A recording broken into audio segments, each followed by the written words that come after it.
Hi everyone, my name is Dennis and welcome to Supersonic Traveler. Today we are gonna discuss about the hottest topic of this week is iPhone 16 Pro.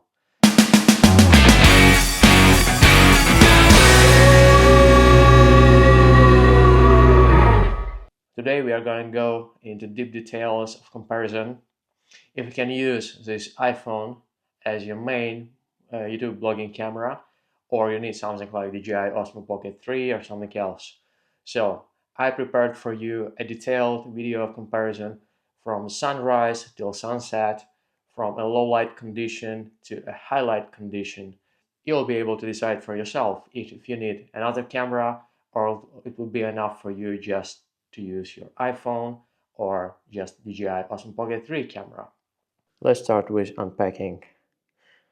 Inside of the box, you'll find a USB-C cable and also this needle key for opening a SIM card. There is no more stickers. I think this is the first year that Apple doesn't include any stickers. Also, Apple have claimed that the size of the box has been reduced. What I can say, the length, perhaps, the length is it's taller, it's longer, but it's slightly thinner than the previous generation. But comparison with iPhone 14 Pro, the box looks and it is much bigger.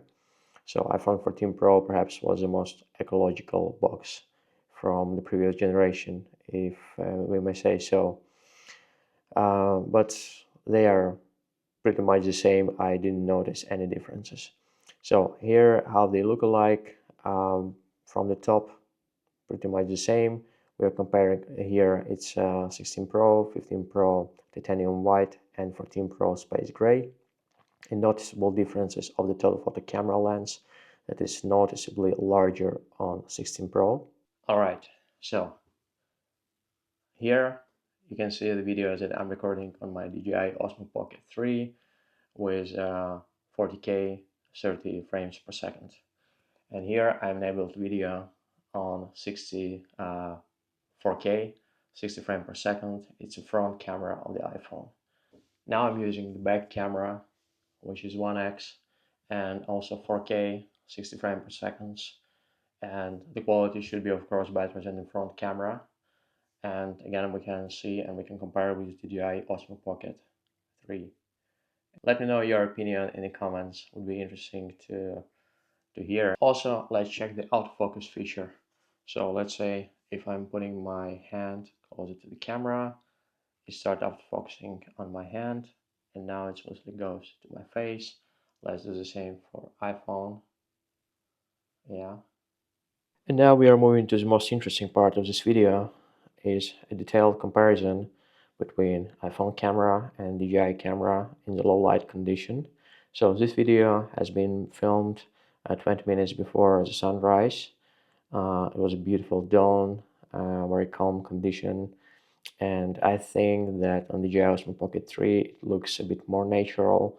Here I decided to test back camera on my face with a little movement, and as you notice perhaps that on iPhone the image started falling apart when I started moving. In here it's a back camera with like maybe 10 minutes past the previous video with a little movement. Here I spotted the cat. Yeah, just a beautiful kitty. Is sitting there all the time.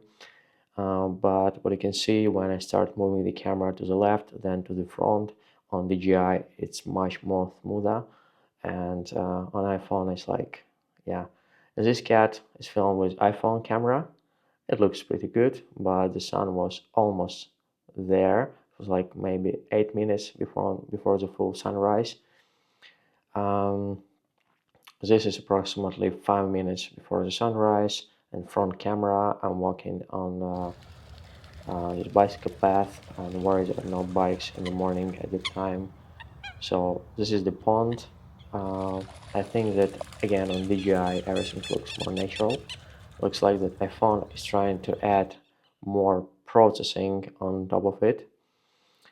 This is a very good example. I was in the tunnel and you can see how big differences are between DJI and front camera on iPhone. So DJI looks absolutely perfect condition. You don't see any falling apart video, and on iPhone it started. So here it's almost sunrise time, still not as light as we would expect during the day, but if you compare the video, it looks like iPhone is trying to add some more yellow color grade, while DJI is keeping it more natural. I love this feature that you can turn your camera to your face and then turn it back to the road. Here I switched iPhone 16 Pro back camera to the action mode and running a little bit with a speed approximately 9 to 10 kilometers an hour. Again, DJI is very smooth. iPhone, well, it looks good, but perhaps not as smooth as DJI.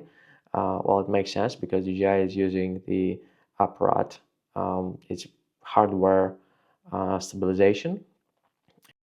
On this video, you can see that I have a front camera of iPhone and DJI Osmo Pocket 3, and I have a little run.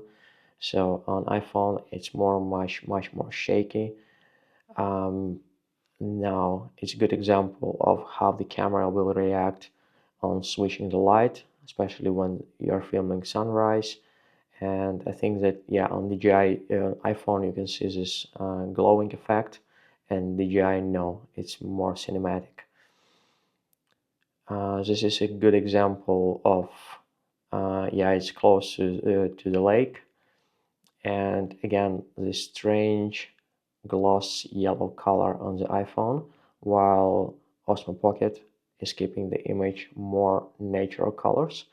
I want to notice that I didn't change any colors. This is a very good example of filming already 2 hours past sunrise when the conditions were more good, okay, but I was among the trees and shadows are falling, and I think that DJI is keeping the image much better. Of course, there are a little like pixelization.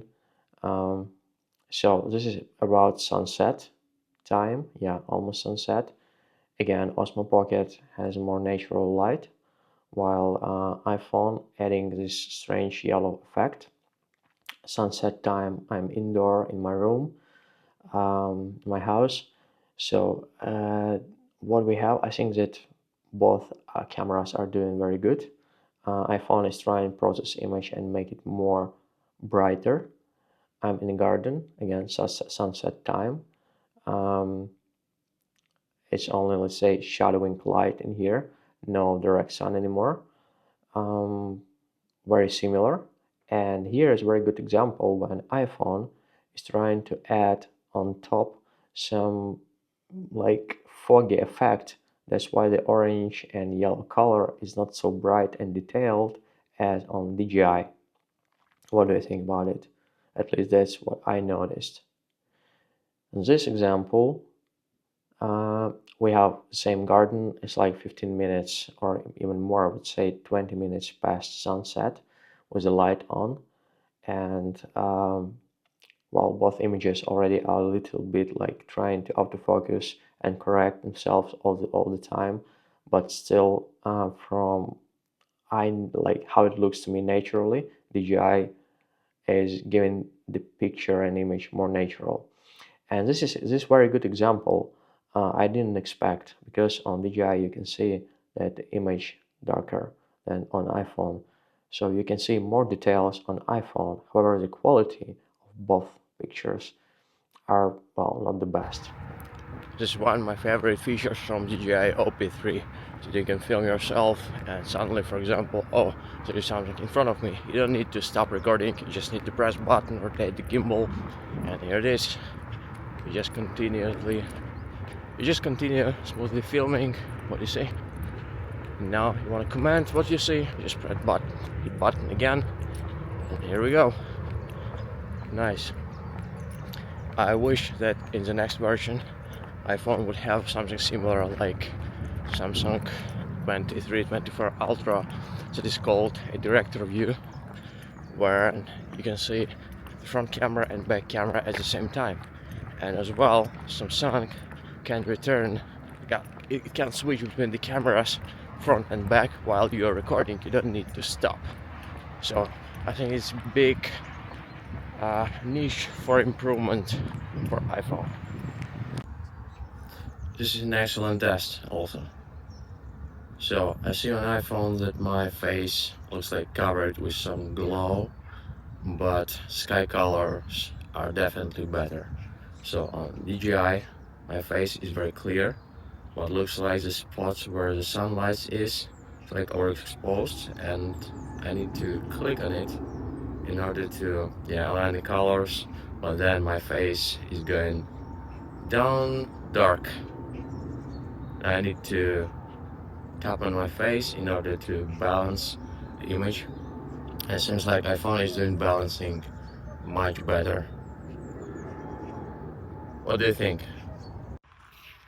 So, low light conditions, filming myself with iPhone. That's not a problem. I can't see my screen because it's a back camera. And with the front camera, the quality is not good. I mean, it's not so good, of course. It's good enough. Probably need to use some kind of mirror or something like that to make sure that the picture is aligned, that I'm in the center. Not only me, of course, but anyone will be filming himself. And just tell me, how many people, how many of you are using back camera when you want to film yourself? Usually you just use front camera, right? Yeah, so that's the thing. So, what's my final verdict about iPhone 16 Pro? Is it better? Can it beat DJI OP3? Well, I would say that for universal conditions, when you want to spot anything in the morning, in the evening, in the night, in very good light condition, and sometimes not the best, well, my personal opinion, I would say not yet. iPhone is working very good in this direction, but still not perfect. I provided today like very detailed comparison in a different time of the day, especially without strong light. It's like around sunrise. Another feature of the iPhone of DJI OP3 is auto tracking of the object. That is just amazing, because sometimes you want to film yourself from the distance, and for iPhone what you need to do is to buy some extra gimbal, like also from DJI or Hohem, then this possible. But the downside of this is you cannot use the iPhone camera, then you need to use also the special applications from DJI or Hohem. So the quality details of the iPhone 16 Pro is amazing. I didn't expect it would be so good, especially when I was filming in the middle of the day during very good light condition, and the detalization is just perfect. It's amazing. I would say it's even perhaps better than on DJI detalization itself. Yeah. As well as we have compared during the sunset, I was filming inside in the house, and I think that iPhone is actually getting more details in a dark condition than DJI, even though the DJI is having the bigger sensor. So because of the processing of the image, iPhone is doing it better. But is it enough for watching the video on the TV? I would say no. Well, if you want to film something in a dark condition, don't expect that it would look good on TV or the big screen. It's just for phone. And one more comment as well is the portrait camera. Is it good? It's okay, but I would say for social networks, if you want to film something for Instagram or Facebook or like YouTube Shorts, then it's good enough. But can you use a portrait camera for filming yourself as a YouTube blogger? I would say that no, because it doesn't look like 4K. It looks like, well, even it's called 4K, but it's more like HD I would say no more because of the digitalization. One thing to add about new iPhone is audio. It's amazing. I didn't expect that the 3D audio that can be modified, like selected a studio version or cinematic or natural and so on and so on, is so damn good. Like I really didn't expect it. It's almost as good as DJI microphone version 2. Yeah, let me know your opinion in the comments. Don't forget to subscribe and like this video. See you in the next one. In the next videos, we'll review not only devices, but also different tips and tricks of traveling to different countries. What kind of devices is better for you to carry with yourself? What is allowed to bring with yourself? What is not allowed? And what is better to use in which condition? Again, don't forget to subscribe, and we'll see you soon. Bye.